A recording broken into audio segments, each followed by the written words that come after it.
where the viaduct looms. Assalamualaikum warahmatullahi wabarakatuh. Waalaikumsalam warahmatullahi Waalaikumsalam wabarakatuh. Selamat pagi anak-anak. Selamat pagi, Pak. Pak Guru. Alhamdulillah ya kita bisa bertemu lagi pada hari ini di pelajaran Bapak pada pelajaran Sejarah Kebudayaan Islam. Sebelum masuk ke pembelajaran, mari kita mengucapkan bismillah terlebih dahulu. Bismillahirrahmanirrahim. Bapak. Ya, kenapa? Kenapa kamarnya? Nah itu Pak, tadi kamarnya belum kelihatan. Oh iya, ini lagi di luar Bapaknya, lagi sibuk nih Teh. Iya, harus on cam ya Pak. Maaf Pak.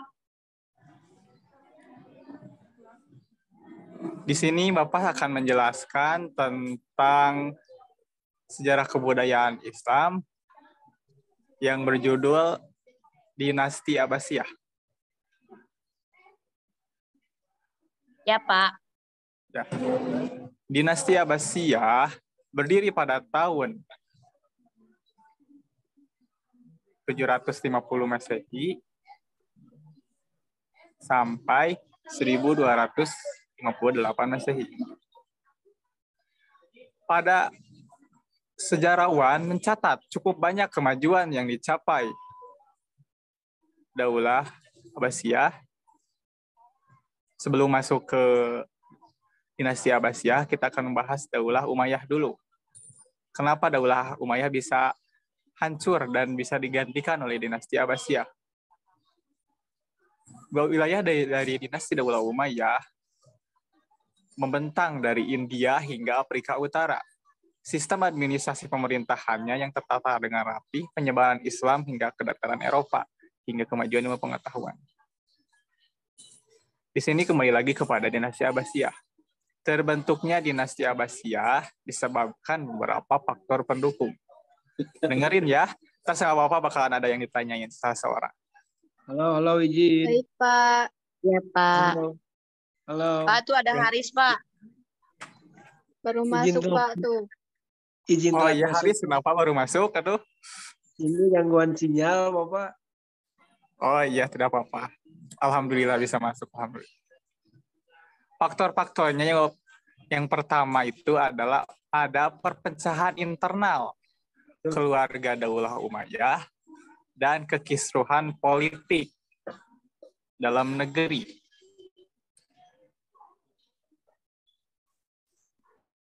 Yang selanjutnya, munculnya gerakan perlawanan terhadap pemerintahan Daulah Umayyah yang dilakukan oleh kelompok Mawali, kelompok Dahak bin Qais As-Saibani, dan kelompok Syiah yang menilai tampuk kekuasaan khalifah adalah hak keturunan Ali bin Abi Thalib dan ingin menuntut balas atas terbunuhnya Husain bin Ali di Karbala.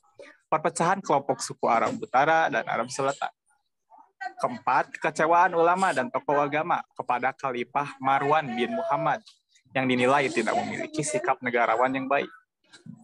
Yang terakhir, wafatnya Khalifah Marwan bin Muhammad yang merupakan khalifah terakhir Dinasti Abbasiyah setelah kalah dalam pertempuran di tepi Sungai Jab, Irak di tahun 1302 Hijriah atau 750 Masehi.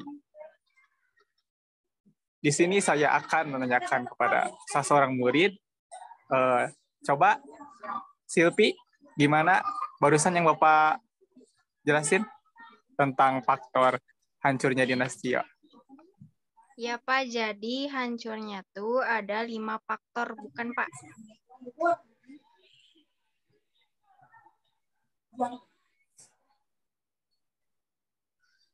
Gimana Pak? Gimana? Suaranya agak kurang kencang.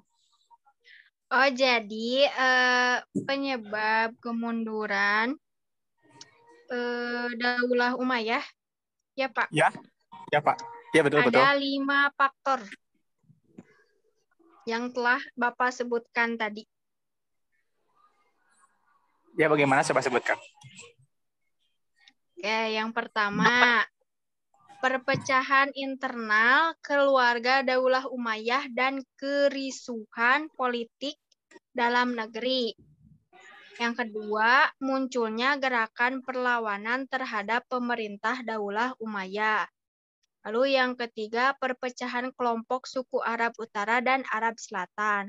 Itu yang saya bisa tangkap, Pak, untuk 2 lagi. Udah tahu, Pak. Oh iya, terima kasih Silpi ya atas balasannya karena pertanyaan dari Bapak barusan yang mendadak. Yang selanjutnya ada proses berdirinya dinasti Abbasiyah.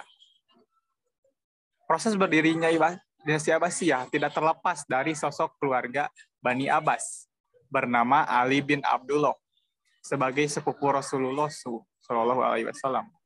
Ia merasa yang paling berhak menjadi pemimpin setelah Khulafaur Rasyidin.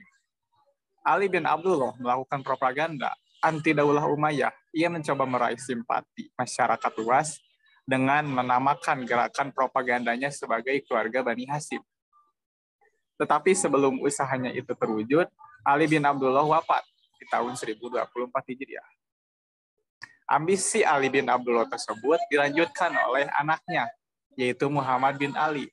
Dalam rangka mewujudkan cita-citanya itu, ia menjadikan kota Kufah yang ada di Irak dan Khurasan sebagai basis gerakan anti Daulah Umayyah. Di kota Khurasan, Muhammad bin Ali mendapat dukungan dari pemimpin masyarakat Khurasan, yaitu Abu Muslim al-Khurasani. Namun Muhammad bin Ali lebih dulu wafat di tahun 1207 Hijriah, sebelum cita-citanya meraih kekuasaannya terwujud.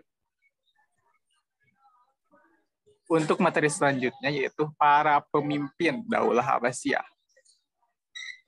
Dalam masa kekuasaannya tersebut ada 37 khalifah yang pernah memimpin mereka. Telah banyak mengukir prestasi dalam berbagai bidang seperti kemajuan di bidang administrasi pemerintahan, kemajuan bidang ilmu pengetahuan, kemajuan bidang politik, kemajuan bidang militer, kemajuan bidang ekonomi, arsitektur, dan sebagainya. Para pemimpinnya itu ada banyak. Mungkin di sini Bapak akan menyebutkan 8 kepemimpinan. Mohon untuk para peserta didik di sini memperhatikan karena Bapak akan menanyakannya kembali. Yang pertama ada Abu Abbas As-Saffah yang dari tahun 750 sampai 754 Masehi. Yang kedua Abu Ja'far Al-Mansur tahun 754 sampai 775 Masehi. Al-Mahdi tahun 775 sampai 785 Masehi. Yang keempat, Musa Al-Hadi, Musa bin Al-Mahdi bin Al-Mansur tahun 785 sampai 786. Yang kelima, Harun Ar-Rasyid. Harun Ar-Rasyid ini adalah khalifah yang paling terkenal pada masa dinasti Abbasiyah. Dia menjabat pada tahun 786 sampai 809 Masehi. Yang selanjutnya yaitu Muhammad bin Harun Ar-Rasyid, disebut juga Al-Amin, tahun 809 sampai 813. Dari materi yang Bapak barusan terangkan, coba murid Bapak di sini yang bernama Wita, coba sebutkan kembali. Ya, Pak. Ya, Wita coba sebutkan kembali yang Bapak barusan jelaskan, tokoh-tokoh yang menjabat sebagai pemimpin dari dinasti Abbasiyah. Tokoh-tokoh yang menjabat. Ya, Pak. Yang pertama, mana ya? Sebentar, Pak. Yang pertama, Abu Abbas As-Saffah pada tahun 750 sampai 754 Masehi. Yang kedua, Abu Ja'far Al-Mansur tahun 754 sampai 775 Masehi. Yang ketiga, Al-Mahdi tahun 775 sampai 785. Yang keempat, Musa Al-Hadi tahun 785 sampai 786. Saya baru hafal 4, Pak. Mungkin yang lainnya sama teman-teman deh, Pak. Oh iya, terima kasih Vita ya. Tidak apa-apa. Ya, Meskipun apa segitu juga, itu merupakan suatu prestasi. ya Pak. Mungkin untuk materi yang terakhir, bisa Bapak PR-kan ya untuk kegiatan selanjutnya. Bapak akan menanyakan di minggu depan, agar kalian dapat memperhatikan, dapat memperjelas kembali apa yang Bapak barusan terangkan. Untuk menutup kegiatan pada hari ini, kita bacakan dengan bacaan Alhamdulillahirabbil alamin. Alhamdulillahirabbil alamin. Alamin. Baik, terima kasih kepada yang para hadir ya. Bapak cukupan sekian. Terima kasih. Assalamualaikum warahmatullahi wabarakatuh. Waalaikumsalam warahmatullahi Waalaikumsalam wabarakatuh. warahmatullahi wabarakatuh. Terima kasih, Pak. Terima kasih, Pak.